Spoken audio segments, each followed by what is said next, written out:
56 is ready for retirement. It's being replaced by a battery-powered shunt, which offers better control and lower emissions. Anthony Higginson leads the team that overhauls carriages. He spent 5 years working with the shunt and says while it's sad to see it go, he's stoked to have the new machine. He says the new shunt has wheels that move 360 degrees and are able to go off rail.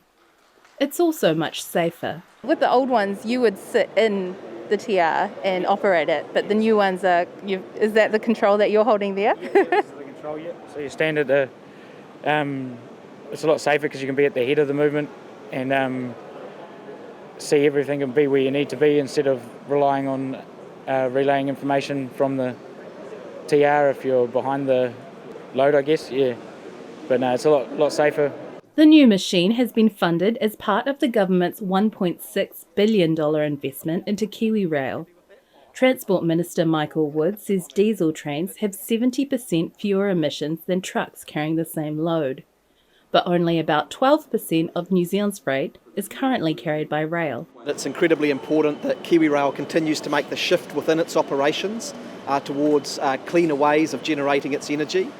But separate to that, every tonne of freight that we shift from other modes into Kiwi Rail and every carriage load of passengers that we bring into the Kiwi Rail and rail network, that is a massive saving in terms of carbon emissions in New Zealand as well. So there's a dual-fold benefit here in terms of giving Kiwi Rail the capacity to do its job.